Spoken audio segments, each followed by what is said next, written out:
ole hei tuna kapula ding te hi section 5 OB te an ni a uchuna hi zona kan zon ma support mai nga a zanin borak the no mi ti em Oh hei an nuam kan ti khop mai pui sui box ya hun nuam tak kan hmang ani. olom ome a dinge he film siam na ha inin bot sei dan te min shil theng em Oh atir lama khan mei thavel khan in buat sei na ka chu kal tana chuan script te ka kan boi puya tin ti khan actor tu te kha akan len chilin ka hang kala ti khan tlom ngai na ron suaka ti chuan cinematographer tu te kan ruata ti khan kai nang lo chawa chuan shooting kha voi ruk kan nei a luang takin kan kal chawa section member te apo impona tak tak te kan chawa kan nuam kan ting kan lom hle ni alom ome tuna kan leader section 5 leader kan zot bele nga langa inge he film sung changa hani mi mangai dan shim shim te min shil ve theng em Yeah, from me subcommittee na heading program on CM hi tha ka ti khop ma tin we me malak na zel tu ra po pasom na ra tha chu ngai ka ringa e section frank so trim in ti sia kanan huai hot trim trim ma hi ya hlok tha kin we me chet le zel tu ra le malak na zel tu ra ya section lang le branch song kon hlok puina na satak kan nei phangai ka bi sei ni ole in hun min pe kan dom nu tu ke kan lom lu tu ke ole hei tuna han section 1 OB le ka san khu te ka bola han an dinga a zona tlema zon kan zot ve nga a weng la uring ni kan zon ma sabe nga enge in film san na khani in ba sei dante a har sa MT te le hau ta kem ti ang zong te kha min shil theng em nya kanin ba cha da ya hau tak ve khop me ya kan leti ngai vak lawa ti me yang ma se kan OB10 thei top min chwa pu ya i mandem changa piang in ron tel pu ya tin a chang tu te po i kanin fui chatonin ka sha i ama in kanin pole zwal boka tin kan director hi ka faklok do a chang em me ya ama wang hianin hemi chang tu te po hianin ke mania thei top chwa tu a khan ang khan ke mania chawna min siam zel boka kha kha i kan hlok na nin ka sha alom ome weng la hi kan zolu dam hi kan zot le me nga o ma mo o om zok om tak ingi tu tinge in director te in script writer te le in videographer te hau te ha min sai zau sak theng em scriptwriter tang soi chanila scriptwriter hi pidiki delta ania chuan achunga lom thu ka han soi ngal boka je in hin nu ta lom thu kan soi chuan kan director le kan videographer hi zora lang el ani hianin hun chep takara hetiang ang din min thlen pui hi i big takin achunga i lom thu kan soi tak me mo thin nu takin i lom thu kan soi atin i thêm cái sợi dao được rằng obi hậu hi kan buai ve lu tuka i cái en pui man lu tuk lo asli hi atang kai em ani hi man lovin akal dor atin heta kan secretary te dam te ani po te khan engkim i chana te kan obi pui te an chunga hian lom thu soi mon ka babin amman lo hi min kep em thin lung takin ka obi pui te chunga lom thu kan soi le zoi ani chu hun chep takara in hun te min pe a kan nom nu tu ke ole kan lo me ole tuna kapula ding te hi section 4 OB te le cast and crew te an ni a lo maneng zang yan don ti te kha lo sui ve re se go pd section 4 te hian lo man hi phat runner up kan dong ani zani la hian kan dom pui lu tok chewa ute hi zot phot mai la engtinge inin bot sei dan te min shil theng em alom ame ne kini section 4 kan dia emi oime lamina film short film siam siak turan ti hian kan put khop maya section OB te min pur puya din executive member te min pur puya ti chuan ro man thang thang ron siama achang tu te khu te yang ai din chawa chuan phang tokin ma kan la ti hian film kan ron sol chok ve ni englo ute kan zot le me nga so in som chwa hi har sa MT te enge a how ta kem ti ang zong te yang ho kha min soi zau sak thei chuan lome ni hemi primat tel tur hian atira kanan committee ya achang tur te hi kanan in dap chop ve veng chunga tin la ti thang lo tak tak ten ni a somi atira chon harsa a masela kanan soma te ho te hi an lo tlom nga ya tin an lo fel em a thatakin anon ti theya a film chan lai te po hian kain zir tir chop nok nok a chudeng a chuan he thatakin kan ron ti chuak ve thei kan tria veng chung mai bakatin section ai oi an ron present na hi kan lom khop mai in lo man don te ka lom pui cheu a in kan le zen tura te po du sana kan han cheu kan lo me ole tuna han section 2 ka sang khu te ka bula han an ding me ka masa in no mingi hi zona kan han zon masa nga enge ina he film siam na han in ba sei dan te min shil theyang em kan section shwai tu te thanem an nga ya min op tha a chuan an manin an thiam lo zia te engma ngai nan hriat lo zia te an han soya tu ma experience nei kan om lo ka ti top mai mo chuan ke ngei po engma a script writer kanina engma experience nei lo kan ya ma se section chunga ti zo vek tur kha an ti sia ti khan mo purna min pek ang kha kan ti top top ani ber mai kan ti than wang ni lo kan ti ve top top chu tiang chu kan in bat sai na chu ni me ka bula ding hi achang tu no ni a em hi be be la pila ichang thiang ha kan lo ti lu to ka enge acting lam hi tingai re em ti te ha min shil ve thei ngem a hran pa chuan tingai lo a tun hi official lewa ka chan voi khatna ani lo ome in hun te min pe a in chunga kan lom lu to ke ole hei tuna ka bula ding te hi section 3 kas and crew te ani a lo man pakhana an dong ni in kan shi a he pumo mo ya hi di zot mai la enge inin ba sei na te a hau ta kem ti te inge in som cha te harem ti te ha min shil thei ngem kan in buat sai na hi nia atira chuan kanan boi deuh mapa achang tur te kanan bia tel lo mai ni se ti in kanan rel thumana amaro chu anua kan suai tu tela matanga tel sam ngin na kan dona wangina zaom kan tia kanan in som chop le a chuan tlom ngai takin cameraman te script ziak tu te le chang tu zong te kanan soma kan som na te that taka min lo ti lo tin saka wangin an chunga lom tu kan soi tak mewa hetiang din mun kan thleng tai kan lom le ni okay ni pon kan lom pui tuk chewa in director le script writer te ha min soi sak thei ngem kan director hi pu Francis MS Dong kima ania ani script writer ani ngal bok ani chuan best actress do man na tu te han an kolin kan sia zona Baby. baby zona pakhat te zot ve ila ege ichan lai kha ege har sa lai ti ber me shil thengem chan lai khanin ka tra lai sin ha ka hupur tu ka ni chu mo ma se karinain kan shoot rei lo ka hupur ang khan ni lo ole in hun te min pen chunga kan lom nu to ke kan lom he hei tuna kapula ding hi zan in short film in siam siak na best script writer lo man na tu ni ikming te me shil thengem Fabian PL Rindika kan ya section 4 ko mane ole alom ove inge script writing hi tingai re ngem ti te ha me sei sak thengem tingai han tila nia sei tu chu kan ve nu la an ti ve zeu zewa ko shanina ti KTP sang ni le som ni le pakhat khanin ka ta khanin kalau tel to competition anga chuan competition ni la wai short drama anga khan chuan ka ti ve nu to mai ti chozel ti le tu em ti te ha ka ra le hodin shelang chu kha chu ilo man do te kan lom pui lu dok se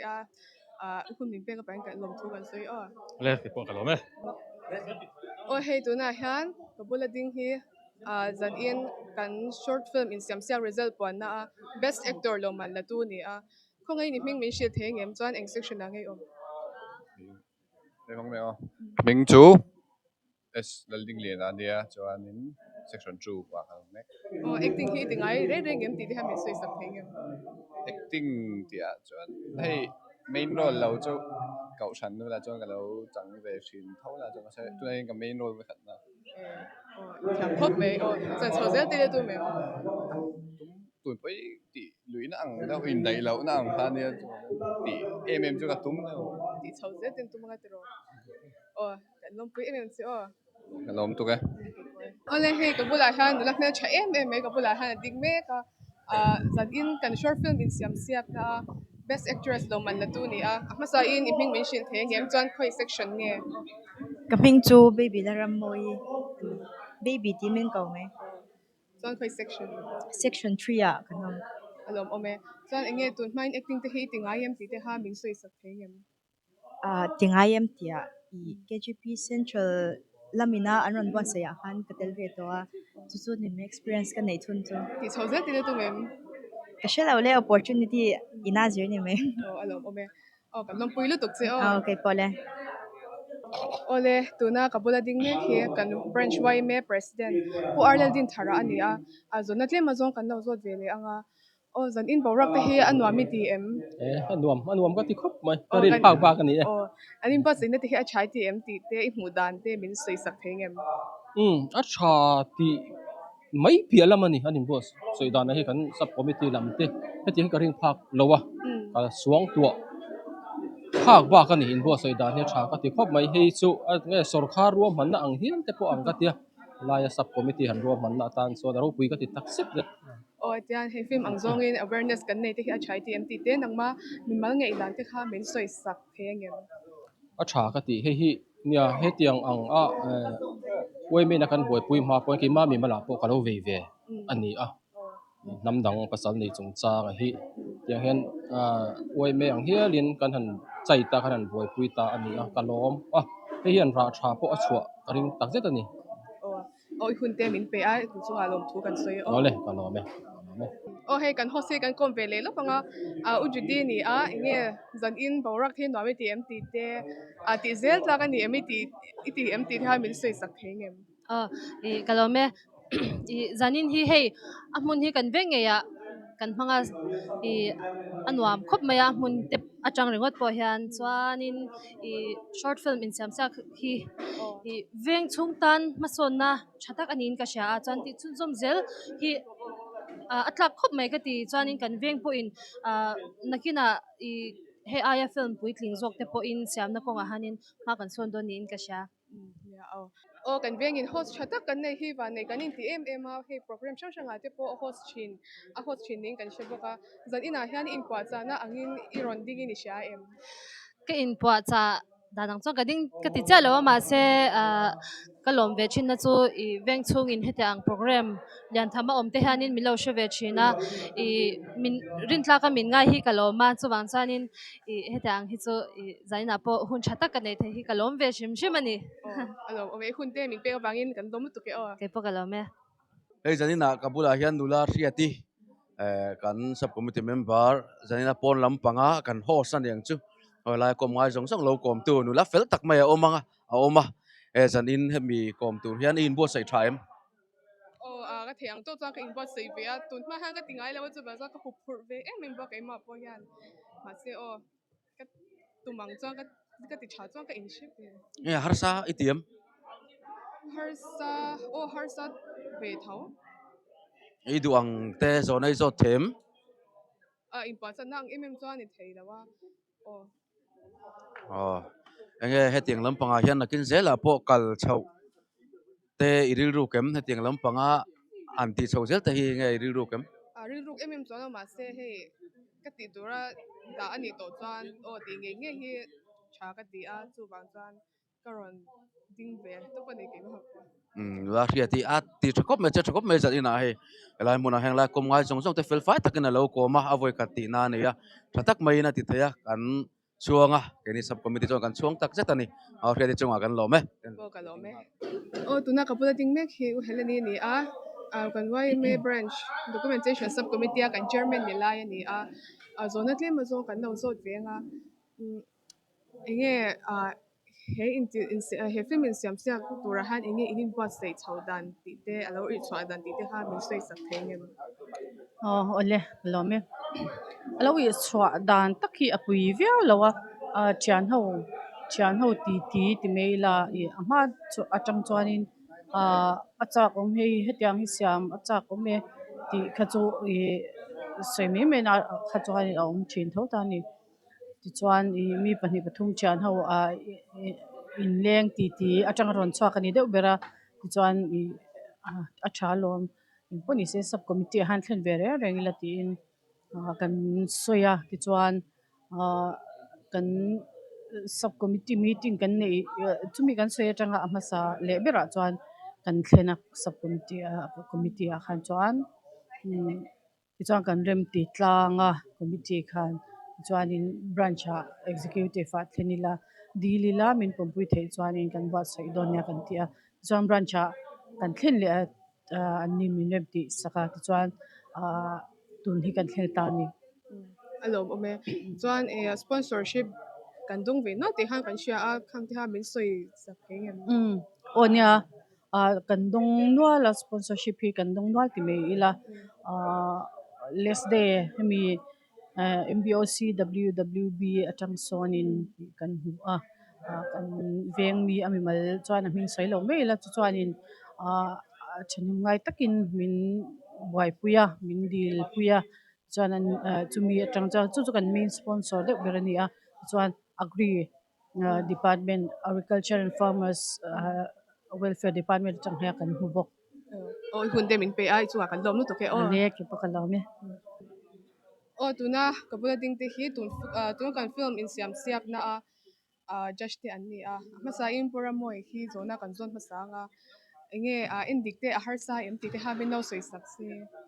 harsa lem lawe kan be se ai takin an ai ma in kan ti zok ngai anon ti tha section tin te ron anin po cha ang ren chen me hun kan ti chep ma mai mo te kan ti dewa chu ti rol ro charan mani po anin buat sai na hi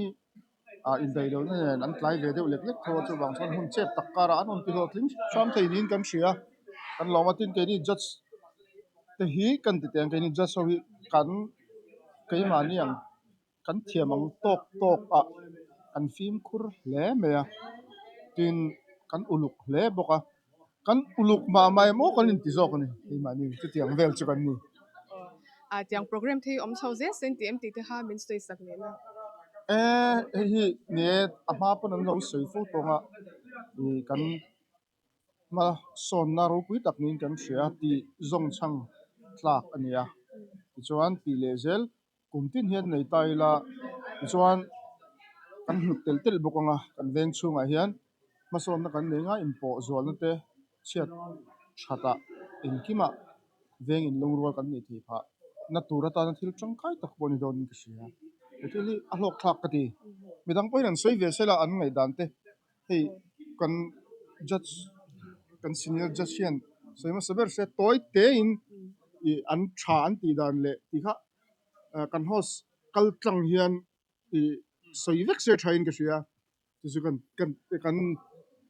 kan ho tu pa bir tang hin tran sela kan khala ma han thei le sela hemi kan film chung changa an zong chang plak ani le a than ti na ale ani le he film in ti siak atira kan hu pute lul nen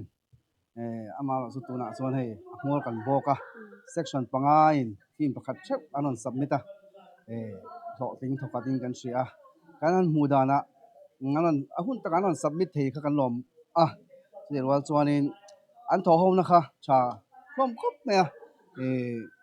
tiang film pakhat han sual sual te thil hau tak tak ania ama lo chu an enjoy in garinga film te kan lo siam bia heti han ti hoa han tho hoa project han nei ho hi chuanin in lung rual te hian nuama all summer relationship had to begin ka shedewa chu kan hlok pui don nin ka hria ara po hi kan seng chho don in ka hria tin film actor kan tiang te director te cameraman te po niang chu tiang chi po kan om bel zel ni na langa chu di kwal veng an ma son na ra bi poi mo tak ani in ka hria chu kan sai ve lok ani chu no ma nè tiếng lầu tắc chung in mình in rất chả thế cái nào về mà đi xin đến đủ khóc mà anh đi tua hành trình khá cái tiếng lầu lấy gần xia mà rồi số hậu tu tên mình thì anh in anh đi na cái tiếng lầu tắc chung cái hành tí đi section tin khá anh in buat say na tra tin anh sáng thiam vắt bốc cái tia bây say ai bạc in aron chẳng số với cái xia cho lầu mong cái tia tin kan tum pakhat section tin te in po na tha kan nei theina ti kha ani tel bo kha po kha kan len suak thain ka hria alo mong ka ti khop mai azong sang thlak ka ti azong thla se ni e hei an movie ron submit chung changa a tha ti kha han soi deuh nual to a thalu tuka a mark pe na tur lai kan zong ni deuh berin ka hria ke ma tang chuan am khat chuti khop chuan in veng chunga script writer tha te le tiang lampanga changthiam te kan nei hi alom om ka ti nia mi in judge ate kan om ve nia a judgment ka chuan soi tam vak ka tum lu tuk to lo ke ma bi ka lai ti atang chuan amor chuan soi ke ma I an point out the big kan du lai chu he fi mi nam dang I pasal nei chung chang ti nia nam dang pasal nei to na te kan dem na le kan diriam na lama hi chang lo sela ma chu la nei lo te kan mi zo thalai kan nula fel tak tak te hi awareness ab in man saksela bultan na tan in man saksela hi lok thak takin mangila ti kha ti kan chatel tu ni short film in siam sia kia hlok kan hlok tlanga kong thang thangin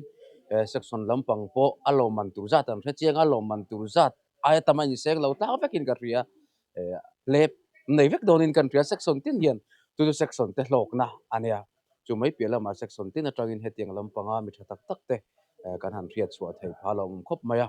chuan branch lampanga bo sei tu te lampang tan po hlok na tho ani boka tu tan mai po hian hlok na ani vek maya thil thatak ania kumdang zela po team kumina hian team atan namdang pasal nei chungchang kan manga kumdang zela po tinga short film in siam chei la ti zel tak nin kan ria ta chuan namdang pasal nei ni lem lo team dang te po tunda kan ramaina kan boipuina sate em rui lo do chungchang thiom mang te pun kumdang zela sponsor te kan la mule the ni chuan la ti le zeli atha ka te khop maya tuna kan short film siam po hi kai ni section kan ti au kai ni veng mai pia lama alo en tu te zong zong youtube lama lo en tu te zong zong ami zorom mi puiten an hlok pui ngai kan be se ya namdang pasal nei chungchanga awareness thatak ani ngai kan be se bok ani an ngai dan chu tak tak ten lo tho wangin lom thu kan soya in phun tem pe wangin zunga lom thu kan soi